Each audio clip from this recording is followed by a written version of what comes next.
Hello everyone, my name is Alex Bocchieri and I'm a Kanaka Maoli filmmaker from Honolulu, Hawaii. I feel so honored to have been able to direct this short film about a young and driven Indian American storyteller named Pranav Iyer. Pranav is one of the most self-motivated people that I've ever met, and he's also a big dreamer.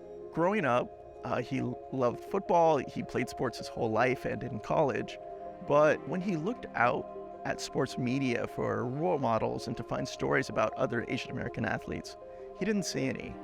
And rather than just believe that there weren't any Asian Americans playing sports at a high level, he started seeking those stories out, which led him to create a brand new media outlet called Amazing HQ, which exists specifically to highlight AAPI athletes across all levels of sports.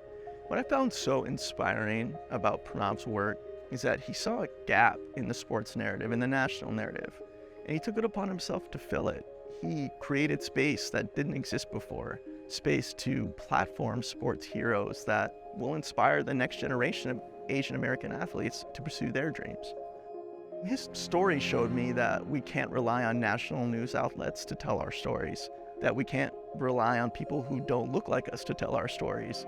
And what Pranav is doing is proof that no one is better at telling our stories than we are. So thank you for watching, and I hope you feel as inspired by Pranav's journey as I am. Mahalo.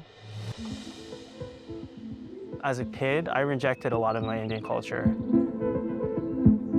I was always someone who wanted to be different.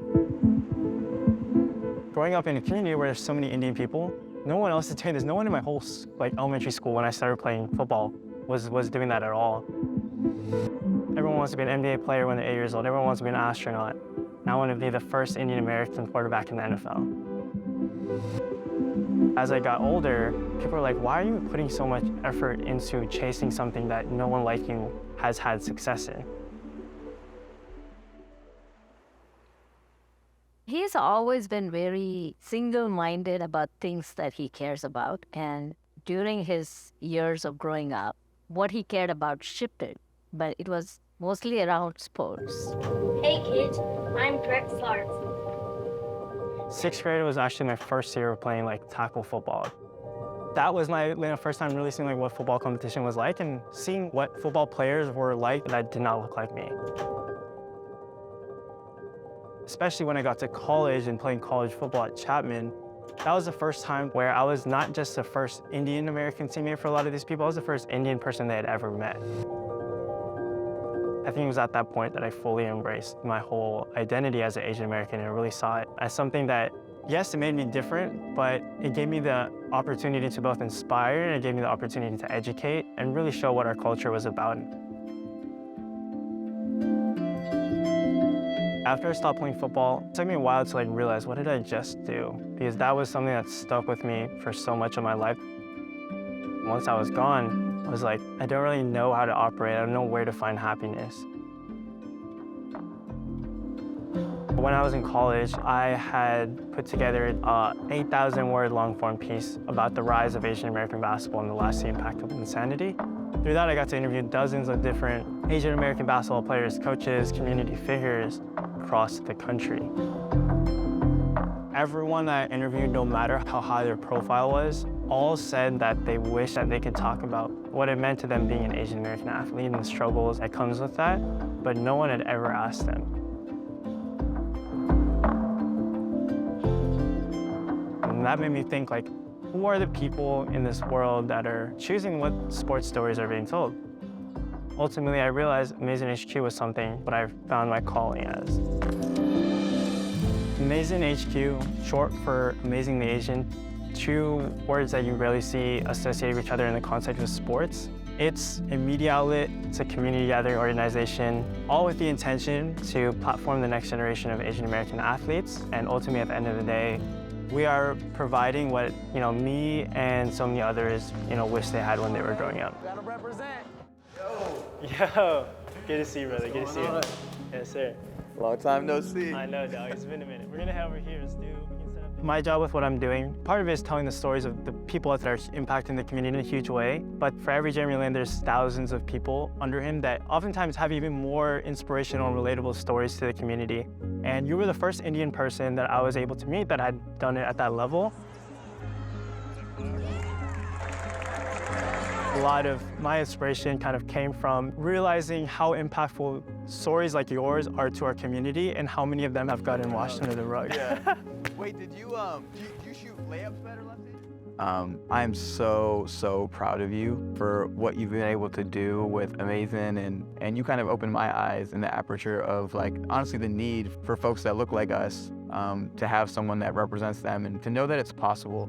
My hope and aspiration is that we see being Asian as a superpower, something that unites us but also makes us unique. At the same time, some part of me is like, it should just be like, oh wow, he's a really good basketball player, he's a really good passer, he's a great shooter, he's a great teammate, and not, oh, but he's Asian, so I don't know if he's gonna fit in with our program. Yeah, we can get some shots. Let's do this like one shot. We're gonna do a little dribble move, you know, come around, do your favorite dribble move, and then kind of attack to the rim. When I was getting recruited in college, I had a scout that was talking to, a couple coaches for me, and he called me back one time and he told me that one of these coaches asked him, he said, like, Ryan's playing really well, all this stuff, and so my scout said, like, what's holding you guys off from offering him? And he replied, he was like, when's the last time you've seen an Indian succeed at an NCAA level, at the highest level? It was just like a tough thing to hear. But over time you grow and mature and you realize that, that's fine. Those people don't want you, and that's perfect, because that's not the people you want to surround yourself with. So like when I think about your story, I think this is the reason why I started this platform, because there's been so many others that have come before you that have trailblazed the path to make what you're doing possible. But no one knows their stories in the way that they're able to know your story today.